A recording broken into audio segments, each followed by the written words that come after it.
Olá, pessoas! Mais uma semana do Tá Fazendo o Quê? Esse que é o seu melhor programa sobre política da TV brasileira, inclusive YouTube e Spotify. Toda semana conversando com pessoas que estão envolvidas na política, com mandato, sem mandato, que participam da gestão ou que atuam de alguma forma naqueles contextos que mexem com a sua vida.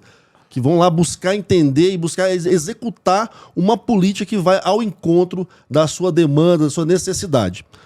Hoje, a minha convidada, eu posso chamá-la de um coringa da gestão pública, porque ela já esteve na Prefeitura de Aparecida, veio para a Prefeitura de Goiânia, voltou para a Prefeitura de Aparecida, é vereadora licenciada pelo MDB e é uma mulher que tem uma respeitabilidade notória e todo mundo fala assim, Valéria, vem aqui me ajudar. É a Valéria Petersen que está nos ajudando a entender um pouco hoje sobre como é estruturar os processos burocráticos da administração. Valéria, seja bem-vinda.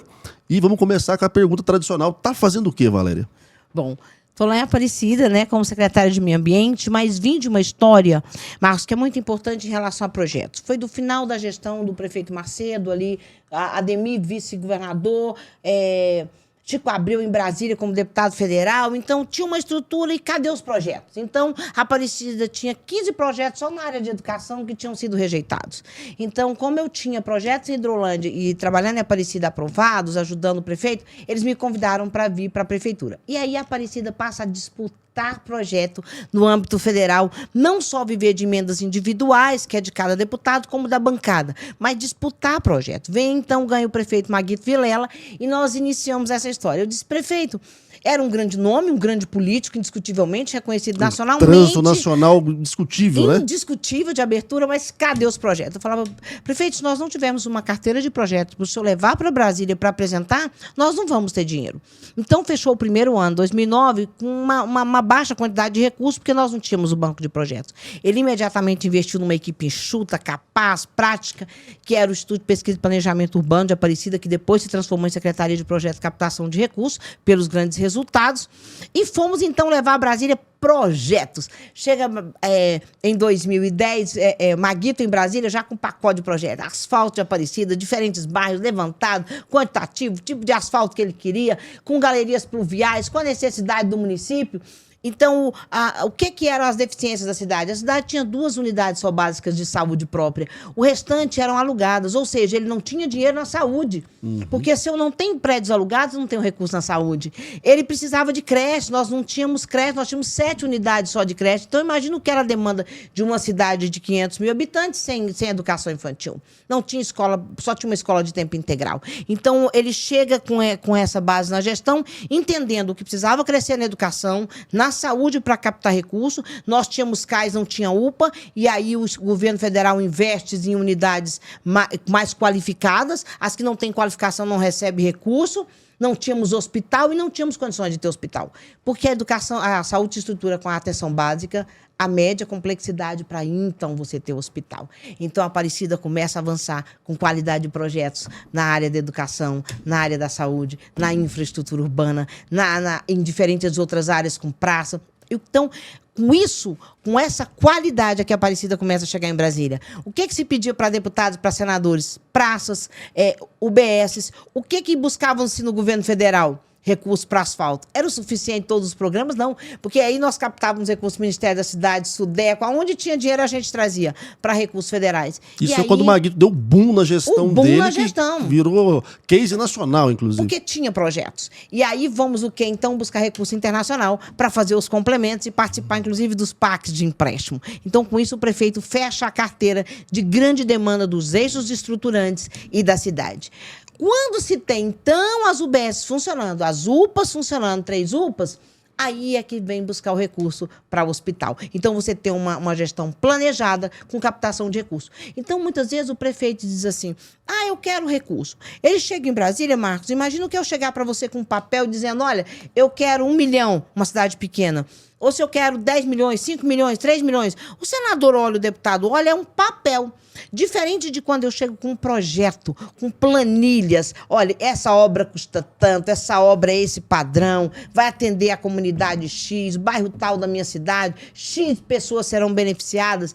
Isso muda o olhar do parlamentar. Então, Goiás recebe recurso, mas assim, precisa avançar mais como Estado. E nós avançamos, temos avançado muito. A Aparecida avançou muito por isso, porque investiu em projeto, em qualidade. O prefeito Gustavo, a mesma coisa. Já chegou tendo que manter, não deixou cair a bola, continuou crescendo, investindo nos eixos estruturantes, nos polos empresariais, trazendo a tecnologia para implementar aquilo que havia sido construído. Prefeito Vilmar chega dando essa humanização, incrementando não só os eixos viários, como pavimentação, os equipamentos públicos de necessidade da comunidade. Ou seja, Aparecida é uma cidade que não parou. E aí veio o convite do prefeito Vilmar de poder assumir a Secretaria de Meio Ambiente e ajudar na gestão. O que é o segredo de gestão? Que é outra coisa importante, além de projetos. Um bom time. Por que um bom time? Porque uma casa, um projeto, ele não anda sozinho. Eu dependo do meio ambiente. Um projeto, ele precisa ser aprovado em todas as secretarias, Marcos, como cidadão comum. Às vezes o cidadão diz, secretaria enjoada. O prefeito tem que passar pelo mesmo trâmite. Vigilância sanitária, se for a situação, corpo de bombeiro. Não dá para dar uma carteirada assim, vamos fazer do meu jeito e vamos embora. Exatamente. Que é outra situação que o povo pensa, né? Acho que o prefeito pode tudo. Pode chegar lá e falar, vamos, toca aí, e faz não pode. E não pode, né? Há regras no processo. Há regras, é tanto que os órgãos de controle não aprovam esse tipo de obra. Então, se você vai aprovar uma obra num ministério, numa caixa econômica, você não vai aprovar um projeto que não tenha, dependendo da estrutura, que os órgãos de controle de dentro daquela área tenham aprovado. Então, se é vigilância, se é regulação, se é, né, nas áreas de planejamento, meio ambiente. Então, você precisa ter projetos com estruturas de qualidade. Então, se o prefeito não tem isso, ele não tem uma equipe enxuta, porque você não precisa ter tudo. Como é que eu vou fazer? Eu vou te dar um exemplo de uma obra que marcou a minha vida. É a UBS do Caraíbas. Quando nós fomos fazer, nós temos laudo de sondagem da obra, que é uma exigência. Quando fez o laudo, detectou que o solo como é que eu vou dizer? Era um solo mole, que não tinha consistência. Afundou mais o laudo de sondagem, autorizamos. E no laudo, nós fomos procurar a comunidade para entender o que estava acontecendo. O que nós descobrimos? Que o Caraíbas tinha sido o primeiro lixão de Aparecida de Goiânia. Qual foi o resultado disso? Corremos para Sanear com o prefeito Maguito, foi um dos primeiros bairros a receber água tratada. Aí nós entendemos por que tinha tantas doenças. Todas as cisternas eram contaminadas. Corremos com a construção da UBS, providenciou a pavimentação asfáltica, teve que retirar o solo e colocar cascalho, porque ele não suportaria a compactação de asfalto. Um laudo de sondagem disse isso. E muita gente pensa que um laudo de sondagem não tem valor. Você está vendo como é necessário qualidade de projetos? A gente observa com clareza, Valéria, na sua fala, que há de haver técnicos, né? Você precisa de um corpo técnico contratado pela prefeitura para fazer com que o projeto, de fato, ele exista, né? Porque chegar só pedindo com uma canequinha na mão, como muita gente faz, não resolve mais, pessoal. Porque, assim, problema toda cidade tem. Mas você me deu um exemplo de Aparecida de Goiânia, que é uma grande cidade já, mais de 600 mil habitantes. E para os pequenos? Facilita? Como é que funciona para o município pequeno? É o mesmo processo? Porque a gente já conversou várias vezes aqui no programa com várias pessoas, vários prefeitos do interior, e a carência de pessoal técnico é brutal, assim. Às vezes a prefeitura não tem ninguém com curso superior, quase. E isso, Marcos, é que a gente diz assim, olha, o prefeito precisa contratar, ele vai conseguir levar um arquiteto, engenheiro, topógrafo, tudo? Não.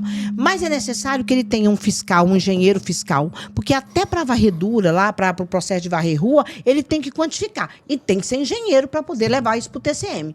Então, o que o prefeito precisa fazer? Ter um bom escritório de projetos, que tenha arquitetos. Veja, se eu vou trabalhar na área da saúde, eu tenho que ter arquiteto especialista em saúde. Se eu vou trabalhar com planejamento urbano, eu preciso de arquiteto que entenda de planejamento urbano, de praça, de equipamentos públicos. Se eu vou trabalhar com a área de drenagem, de asfalto, ponte, bueiros, eu tenho que ter especialista. Então, ao invés dele contratar engenheiro em todas as áreas, ele contrata um escritório, tem um fixo lá na prefeitura para fazer o controle ou de pequenos projetos que consiga fazer, mas ele precisa ter competência técnica. Sem a topografia, Marcos, olha, às vezes a pessoa diz assim, mas para que um topógrafo? Se eu não tiver a movimentação de terra de forma correta, às vezes o que ele acha de um projeto vai dar outro valor, e aí aditivo, sem fim. Se eu não tiver um bom orçamentista, isso vai complicar. Então, e você não vai ter autorização dos órgãos de controle. Então, um prefeito denuncia do Ministério Público, isso é comum. Mas se eu chegar no Ministério Público, provar que a obra foi feita dentro dos padrões, com os códigos orçamentários corretos, se é Sinap, se é Goinfra, se eu seguir tabela, pesquisa de preço, o Ministério Público não vai te condenar. Porque você vai provar o que você fez. O problema é quando tem coisas de baixa qualidade. Então, o prefeito precisa ter secretários políticos, secretários técnicos, mas precisa ter uma alta qualidade técnica de resolução. Esse foi o grande segredo do prefeito Maguito Vilela. Um grande político, respeitado, mas que todas as vezes que sentava em Brasília, abria os projetos, nós disputávamos projetos. Não era só na voz de violão, né? Pra falar assim, ele chegava com tudo estruturado. Não era só pela beleza do Maguito, ele conseguia dinheiro para Aparecida, então. Não, é esse Maguito que chegava e aí cada vez mais respeitado, porque ele chegava com projetos de qualidade. Então nós sentávamos em bancas de entrevistas onde nós tínhamos Estado disputando conosco, as grandes cidades disputando. Porque o Ministério da Cidade são cidades acima de 100 mil habitantes. Então nós fazíamos grandes projetos. Só que quando nós chegávamos lá, não era o cola-copia. Cada projeto dizia que comunidade ia ser atendida, para onde estava esse destino. Quando era um eixo viário, a gente dizia o que ele ligava a quê, o que eram os bairros, o que era o tipo de população que estava ao longo daquele eixo viário, onde seria beneficiado, as UBSs, as UPAs, o hospital. Então, cada obra tinha uma identidade própria. Então, isso fez dele o grande político técnico, que levava apresentações de altíssima qualidade. Para você ter uma ideia, nós tivemos um problema gravíssimo quando ele conseguiu dinheiro para um bloco de asfalto na cidade, era o 4º bloco de asfalto da cidade, exigiu-se esgoto. Imagina, a Aparecida tinha 22% de cobertura de esgoto. Como que nós íamos asfaltar se ele já estava com quase todo um número significativo da cidade asfaltada? Nós precisávamos de uma solução. E eu falo, Marco, eu sou melhor de joelho do que de pé. Eu sou muito de oração mesmo, eu não nego isso, a intimidade que eu tenho com Deus. E a partir daí nós fomos buscar uma solução. E assim, nos mapas, e depois de muito orar, assim, pedir a Deus, eu falei, prefeito, eu tenho a solução. Achei a solução no mapa. Que era fazer um distanciamento entre o meio-fio e a calçada, 1 metro. Se eu tenho 1,20 m e a pazinha do esgoto ela tem menos de 1 metro, era possível cortar para passar o esgoto sem cortar, ter que tirar o asfalto sem todo. tirar o asfalto. E essa solução nós trouxemos para a Caixa falou, nós não podemos dar essa solução, só Brasília. Maguito ligou para o ministro, nós tivemos audiência com o ministro e com toda a equipe técnica do Ministério das Cidades. Eles falaram, ela está certa, mas nós não temos normativa para isso, então vamos criar. Então criou-se a normativa, as travessias, a prefeitura pagou, porque nas travessias tinha que quebrar o asfalto, ele bancou, mas no restante, essa é a solução hoje aplicada no Brasil, para você ter uma ideia. Então, estudava-se a cidade de forma séria, com grande comprometimento técnico. E é isso que tem que acontecer com os gestores. E assim também são as instituições, são para todos os lados da cidade. Quem tem projeto tem dinheiro, e Brasília tem dinheiro para quem tem qualidade de projeto. Eu acho boa a sua fala, Valéria, porque a necessidade de se estruturar tecnicamente, né, todo o processo e se documentar em projetos, tanto para resguardar o gestor, né, porque é o CPF dele que vai na caneta ali, como também para evitar desperdício do dinheiro público, né? Sim. Porque não tem dinheiro público, dinheiro é nosso, né? Dinheiro é nosso, da galera aqui. Tem um caso bizarro acontecendo em Goianésia, que a gestão passada fez um hospital, e o hospital agora está para baixo do nível da rua, e o hospital está quase pronto e não tem como dar continuidade à obra, porque vai chover, a água vai entrar dentro do hospital. Tá uma bagunça medonha.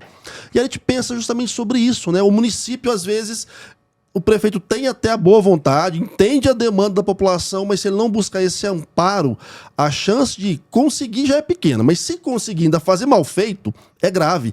E aí os órgãos de fiscalização vão em cima dele mesmo, né, Valéria? Tá cada vez mais pesada a fiscalização, pelo que tem acompanhado. Olha só, quando você cita esse exemplo de Goiás, o prefeito não é obrigado a entender tecnicamente, mas lá o engenheiro dele, que fez as curvas de nível, deveria ter mostrado ao prefeito que deveria se fazer um platô. Quando eu faço um platô, eu trago a obra para o nível da rua. Olha só, faço a drenagem corretamente dessa área e aí você fica no mesmo nível com um custo menor, porque o que eu vou investir a mais? A fundação. Eu mudo a estruturação da fundação, porém eu tenho uma obra no nível do que agora ele gastar com drenagem, com galerias diferenciadas para fazer isso. Vou dar um exemplo do prefeito Vilmar. Calma, Vilmar... você vai me dar um exemplo do Vilmar só depois do intervalo. Rapidinho, VaptVupt aqui na PUC TV e no YouTube é só uma piscada pra gente ver o exemplo do prefeito Vilmar Mariana, que é de Aparecida de Goiânia. Olá, pessoas, estamos de volta aqui com o Tá Fazendo o Que de hoje, entrevistando Valéria Petersen, a coringa da gestão pública aqui no estado de Goiás, já teve ajudando vários prefeitos e também a vereadora licenciada e No primeiro bloco, a gente falou da necessidade de projeto, a importância de ter, sim, uma estrutura bem fundamentada e técnica, e você nos dá um exemplo da gestão do Vilmar Mariano. Do quanto é importante o líder. Nós fomos até o prefeito, ele está bem empenhado em parques, é uma das prioridades da gestão do prefeito Vilmar Mariano, é trazer parques urbanos de qualidade para a Aparecida de Goiânia. E um dos parques é justamente na região do prefeito. E no primeiro momento falou, vamos fazer um lago, vamos fazer isso, aquilo, e tecnicamente, depois de fazer o levantamento das curvas de nível, que é justamente o que você explicou da questão do Hospital de Goiás, nós mostramos isso para o prefeito. Fala, prefeito, nós vamos ter um gasto muito acima, com risco disso não perdurar, por causa do volume de água, e mostramos os problemas e que atrasaria os projetos e a obra se a gente fosse por aquele caminho. Imediatamente ele tomou a decisão de que nós pudéssemos mudar os projetos, adequar a necessidade de atender a comunidade mais rápido e vai ficar um parque lindo de forma diferenciada. Isso é a importância de que a equipe técnica leve a informação para o gestor. A tomada de decisão é do gestor. Então ele teve uma tomada rápida de decisão, decisiva, e que vai dar o presente para a comunidade do parque, mas de um formato mais rápido, mais eficiente, mais bonito. Então, é isso que precisa. Você viu a importância do técnico? Então, assim, os gestores precisam estar cercados de qualidade técnica, da mesma forma na tomada de decisão do processo licitatório. Hoje nós temos legislação como os RDCs, nós temos a 14133, nós temos a 866. O que é que difere, e a 13019? O que é que difere tudo isso? Por exemplo, se eu vou licitar uma obra hoje e eu vou pela 866, só de edital são 40 dias úteis. Então, imagina o que é isso. Se eu vou para 14133 ou para o RDC, eu tenho 15 dias de edital. Quer dizer, eu já ganhei 30 dias nesse processo. Além da inversão de fases. O que acontece com a 866? Eu disputava com você documento. Tem essa certidão, não tem essa decisão. Por último, ia ficar o preço. No RDC, na 14133, é diferente. O que eu faço? Abre preço. Quem tem o menor preço é que vai discutir. Se eu tenho ou não documento, eu sou desclassificado. Se eu não tenho, passo outro. Mas aí eu vou discutir a qualidade técnica de preço e ainda me permite uma disputa presencial de preço. Olha a diferença do que é isso na gestão pública. Enquanto que a outra, você fica meses amarrado com discussão de documentação que deveria ter sido obrigatório na hora da entrega, porque isso está dito no edital. Então, esse tipo de tomada de decisão do formato, quando eu aplico licitação, que é o que permite na 14133 e também no RDC, que é projeto básico, que a gente chama de projeto integrado. O que é isso? É quando eu apresento um projeto arquitetônico de altíssima qualidade, ou um projeto básico, que eu chamo de anteprojeto, que dá todas as diretrizes do projeto, mas eu não preciso ter os complementares. Eu ganho no mínimo para não ganhar nada de 6 meses a 1 ano com isso. Por quê? Porque aí você tem um projeto. Por exemplo, Aparecida, eu tenho um terreno arenoso. Não tem como um bairro não ter e o outro ter. Eu tenho um terreno arenoso e Aparecida. Então, o padrão de asfalto é muito parecido. Então, com o tanto de asfalto realizado, é possível quantificar, parametrizar o modelo de asfalto da cidade. Se eu tenho declividade, eu sei que tipo de galeria eu vou aplicar. Então, um projeto básico me dá as diretrizes, com parametrização do que já foi realizado, de quanto isso vai custar. Você ganha tempo e a população ganha mais tempo ainda para poder receber esse benefício com antecedência, né? Porque a demanda já existe há tempos, quando acontece de haver um projeto, haver essa necessidade. E aí o gestor tem a aplicação desse recurso. E o parlamentar que destinou o recurso, por sua vez, se é um deputado, se é um senador, se é o governo do estado, se é um deputado estadual, federal, quem quer que seja de onde vem o dinheiro, ele tem o resultado da obra. Então, quem é os prefeitos, quem são os gestores que têm recurso, governadores? Aqueles que fazem o dinheiro virar obra de verdade. Se o recurso não demanda a obra, o parlamentar tem medo de colocar dinheiro. Então, é preciso ter projeto, ter qualidade de conhecimento técnico, do que diz a legislação em relação a esses investimentos, para que possa avançar na qualidade de entrega. Uma questão importante para nós lá, Marcos, é em relação às instituições filantrópicas.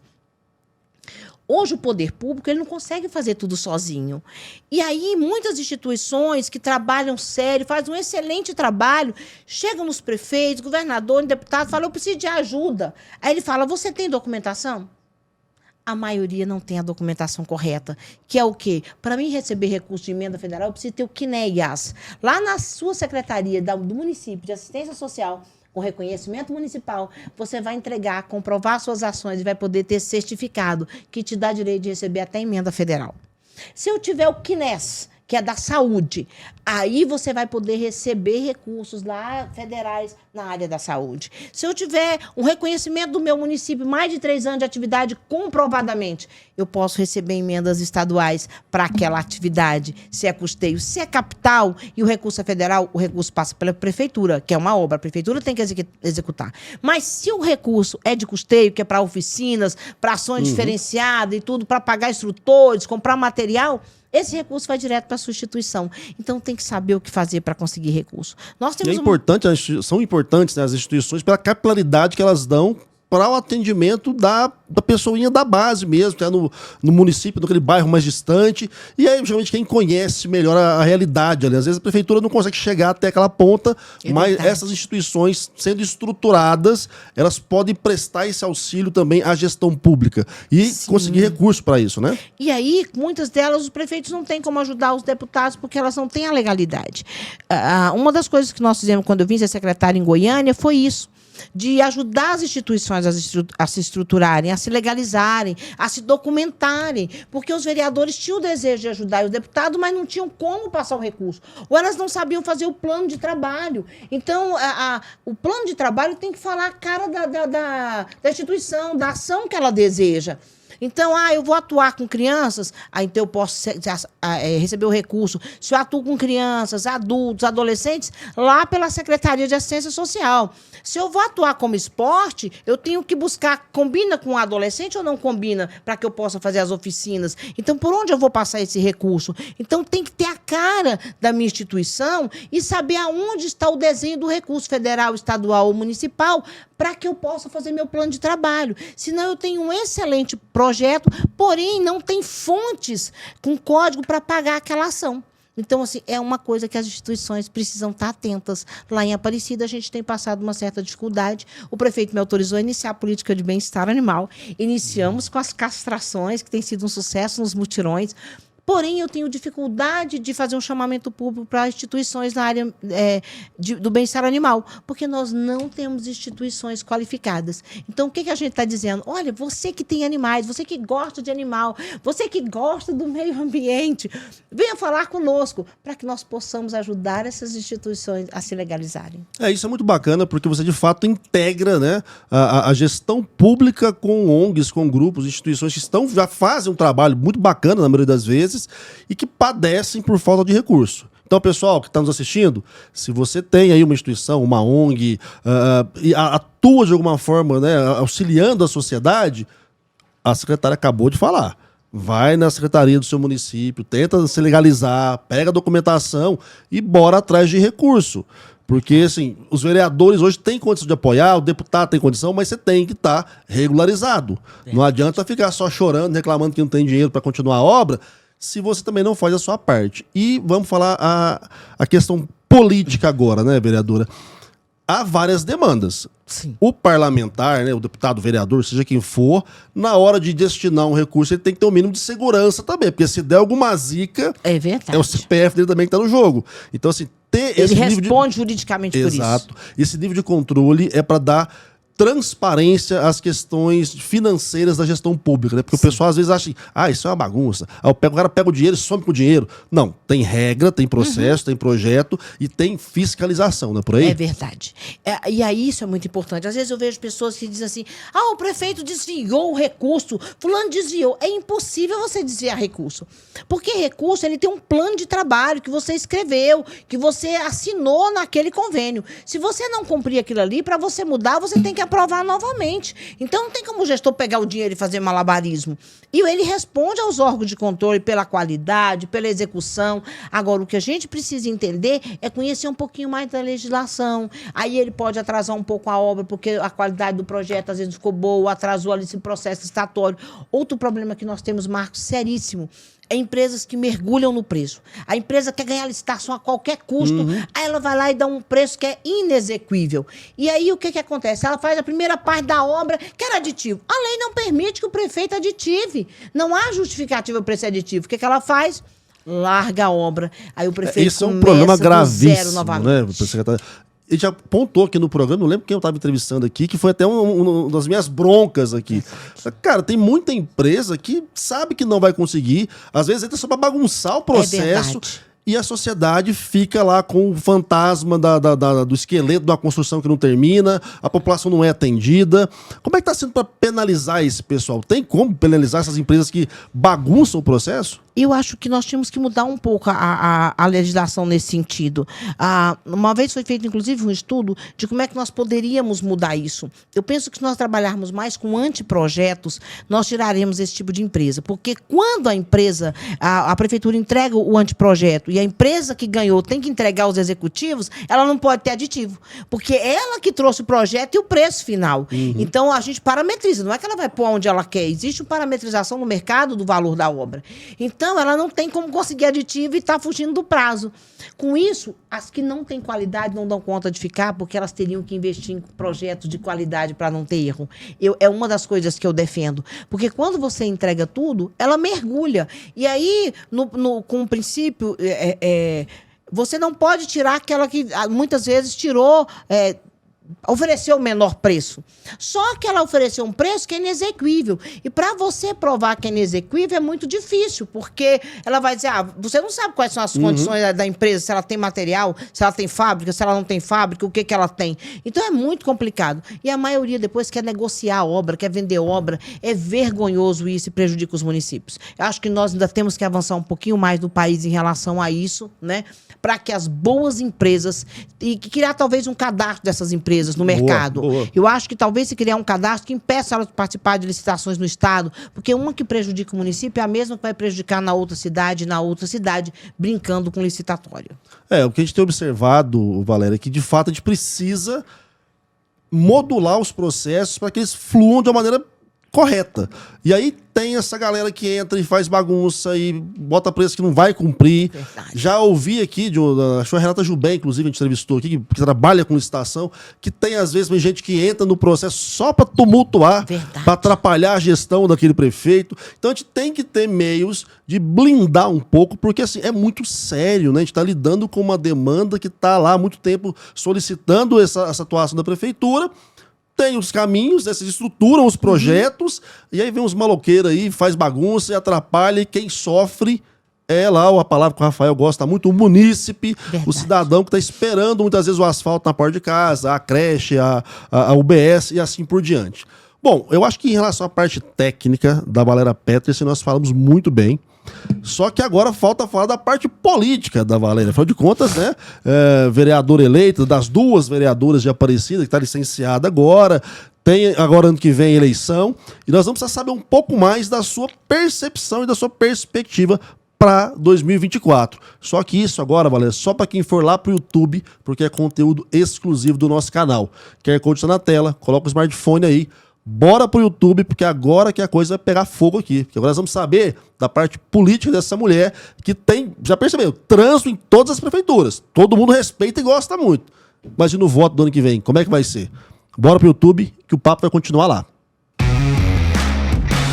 Olá, pessoas que estavam na PUC TV e agora vieram aqui pro nosso canal no YouTube, tomaram a melhor decisão que vocês podiam tomar, né? Afinal de contas, agora é a parte do conteúdo exclusivo, onde a gente pode falar coisas que não dá para falar na TV aberta.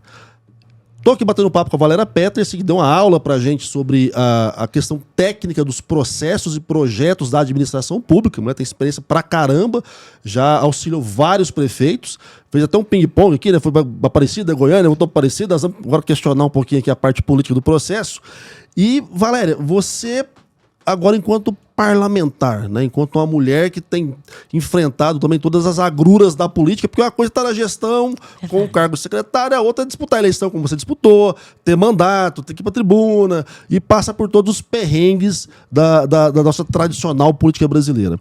Como é que está a questão política da Valéria Pétrea hoje? Você continua no MDB, projeto 2024, o que está passando na sua cabeça? Bom, eu estou no MDB, né? Sou secretária de Meio Ambiente pelo Republicanos, é uma secretaria do Republicanos que eu fui convidada para assumir. Então, nós temos uma ampla ação, até por ter trabalhado com vários partidos, né? Ter esse diálogo muito bom, né, nos bastidores, então, assim, de longa data.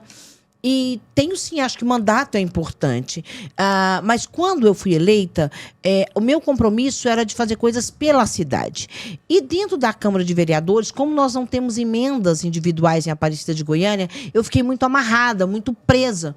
E eu tenho um grupo político de apoio. Esse grupo político, ele tem a atuação em Goiás, né? Em Goiânia, Aparecida. Então, tomou-se a decisão de que era necessário ajudar também as instituições ligadas a todo esse grupo e que Goiânia tinha muito esses recursos. Então, eu conheci o prefeito Rogério Cruz, né? Também já do Republicano, ligado à igreja, e fui convidada, então, a vir.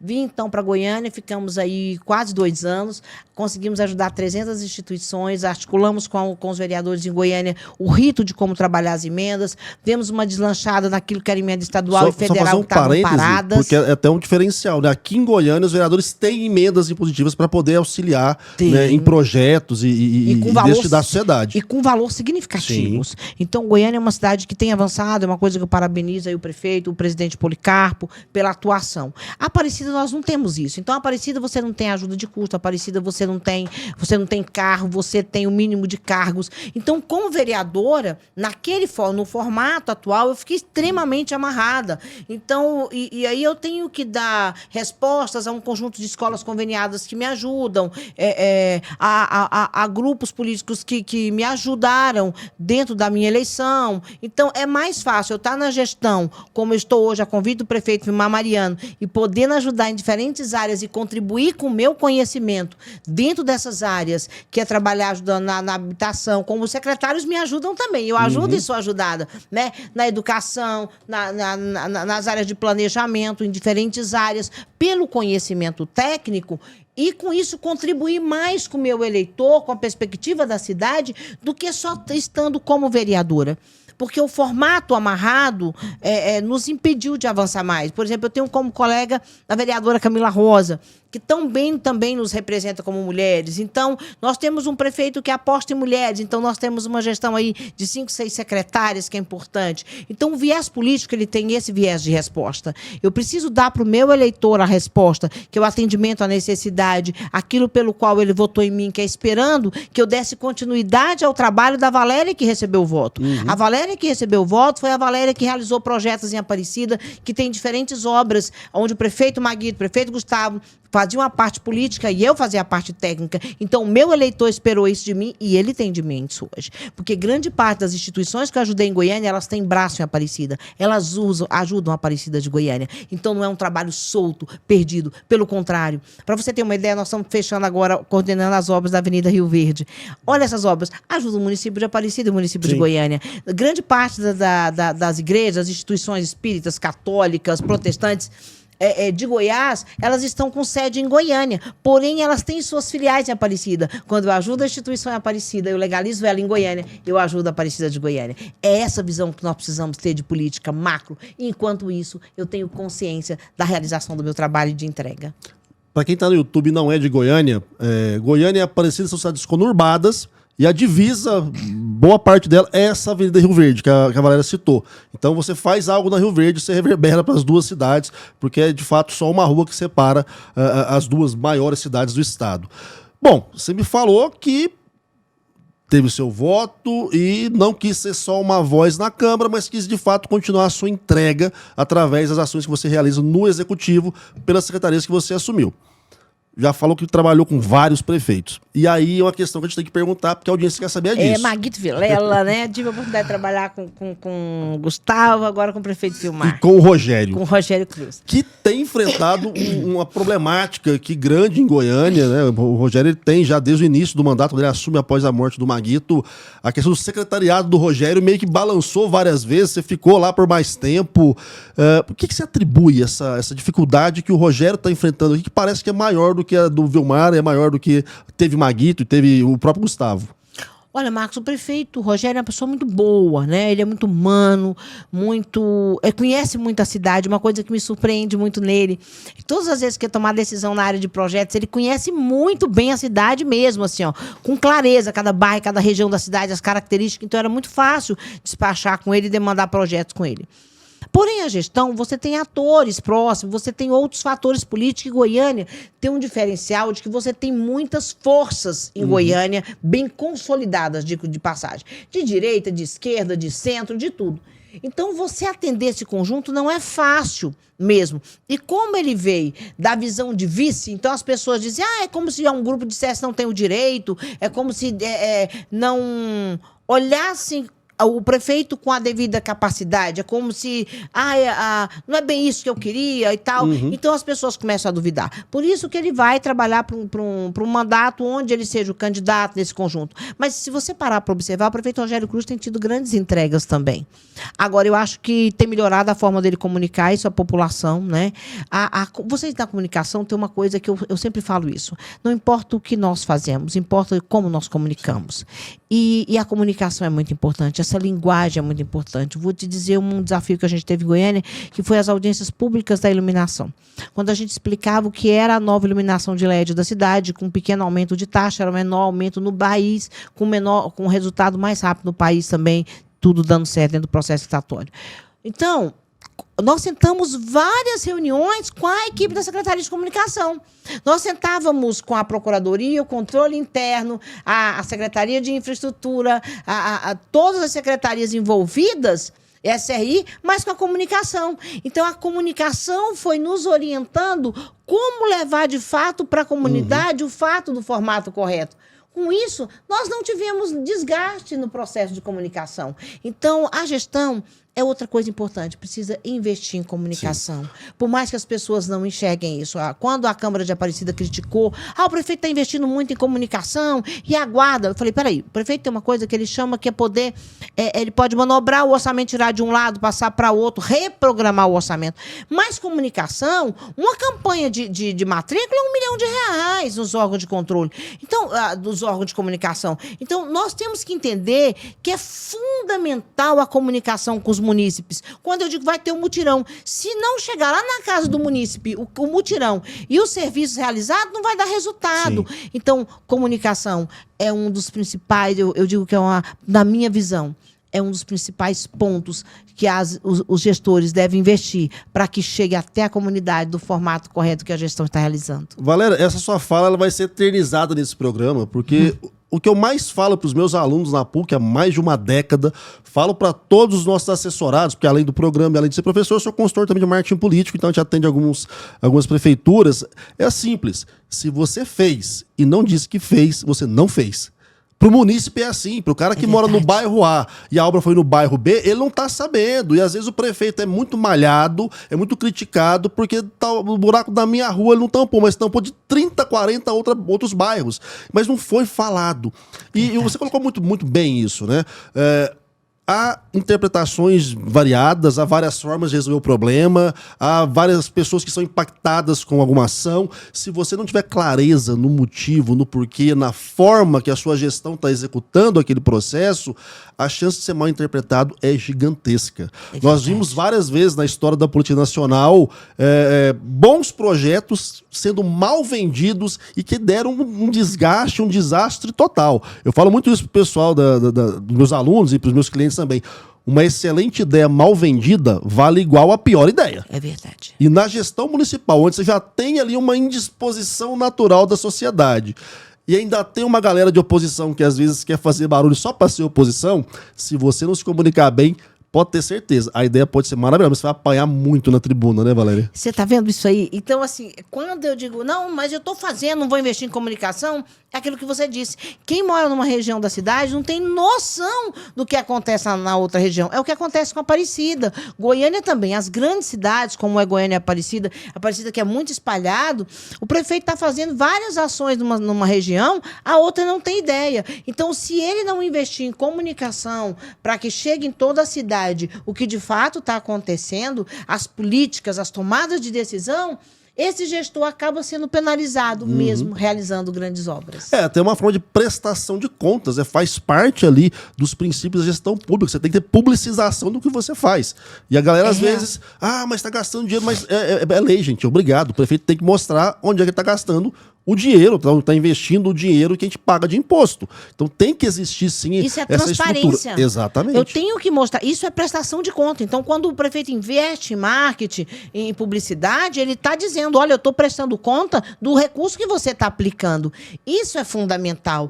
E aí eu vejo o prefeito Vilmar Mariano, muitas pessoas dizem, mas como é que está o prefeito? Peraí, o Maguito teve 8 anos de mandato, Gustavo 6 anos de mandato. O prefeito Vilmar Mariano está indo agora, tem o 2º ano de mandato. Eu não posso querer que ele tenha o conhecimento, que as pessoas o conheçam, como conheceram o Maguito, que foi governador, senador, o Gustavo. Tem que ter um tempo para essas entregas e a comunidade. O que interessa é que ele está numa grande crescente. Se você olhar todas as pesquisas, ele cresce o tempo todo em conhecimento e em boa avaliação da cidade. E a cidade diz uma coisa, eu quero continuidade, que é o que ele tem feito, não ter deixado a cidade parar. E tem uma coisa que eu gosto muito nele. Ele me lembra muito o Maguito. Ele é muito polvo, ele é muito... como é que eu vou dizer assim? Ele pensa muito em pessoas. A tomada de decisão dele é sempre favorável às pessoas. Então, ele traz um pouco do que é o Gustavo, um pouco do que é o Maguito. Conviveu muito com esses dois gestores. Então, ele tem conhecimento da sequência de projetos, tanto da gestão do Maguito quanto do Gustavo. Então, não tem uma quebra na cidade. A cidade precisa entender isso. O que é sequência? Quando o Maguito veio, ele projetou a Aparecida para 50 anos. O Gustavo deu sequência nisso, inovando. O Vilmar vem e inova ainda mais. Hoje eu estava organizando a correção da licença do Gianotti, que é o nosso polo empresarial de 60 alqueires. Sabe o que é para o povo aparecidense ter aquele semiaberto derrubado? Foi um sonho. Marcos, as pessoas que moram na região leste, a manicure, sabe, a faxineira, ela comprava ali o leite, o pão para levar para os filhos, eles roubavam. Uma bicicleta eles tomavam. Então, assim, era muito difícil para a Aparecida. A Aparecida pagou um alto preço por aquele semiaberto. Então, quando o governador toma essa decisão, ele dá um presente para a Aparecida. E esse presente vem justo também na gestão do prefeito Vilmar, que solicitava isso desde quando era presidente da Câmara, desde quando era vereador. Está vendo essa sequência? Então, é uma sequência de ganhos. Quando eu venho corrigir a licença ambiental, porque o cartório que é mais detalhado, vamos detalhar, por que eu consigo fazer isso? Porque eu vim de todos esses processos de conhecimento. Se eu caio do nada em paraquedas, eu não teria o mesmo tempo de respostas. Então, nós temos que ter essa qualidade profissional, essa qualidade de conhecimento. Não é do cola, copia, mas daquele que diz a cara da nossa gente, a cara do nosso povo. Isso é política. É para isso que vem o mandato. Se eu não tiver amor, se eu não tiver cuidado, é como as mulheres de Aparecida. Nós temos um número significativo de mulheres vítimas de violência. Eu não posso sair por aí, olha, eu ajudo mulheres vítimas de violência, olha, essa aqui é a Dona Maria que eu ajudei. É impossível. Se eu fizer isso, eu estou sendo covarde.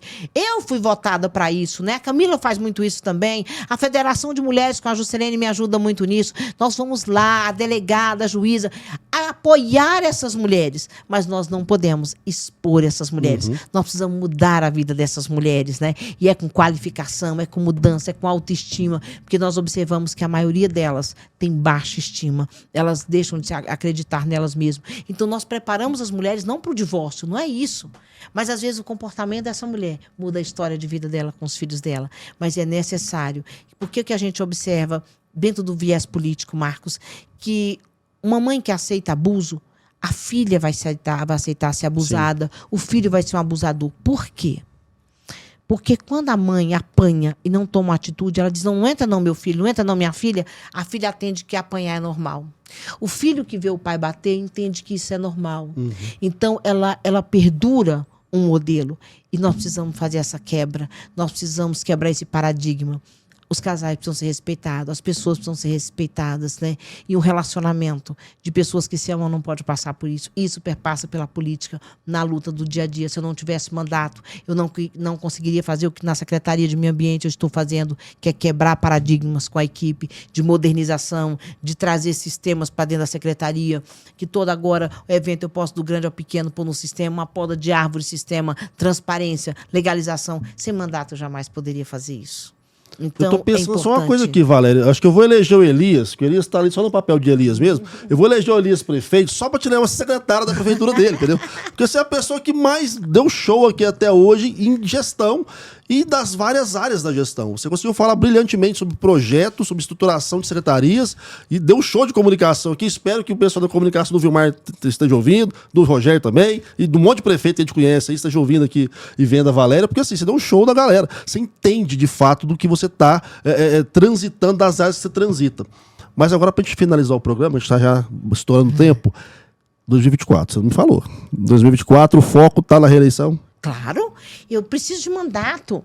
Sem mandato, eu não teria essa força que eu tenho para fazer. Quando diz, mas ela vai para uma secretaria. Eu vou para a secretaria para executar aquilo que eu me comprometi como vereadora. E tenho um sonho de que no próximo mandato nós possamos ter uma Câmara de Vereadores, onde nós possamos ter emendas individuais para ajudar ainda mais instituições, com mais seriedade, contribuir ainda mais pelo aquele que eu tenho certeza que será reeleito pelo grande trabalho que é o prefeito Vilmar Mariano. Eu acredito muito na reeleição do prefeito Vilmar Mariano. Gente, vocês ouviram isso, né?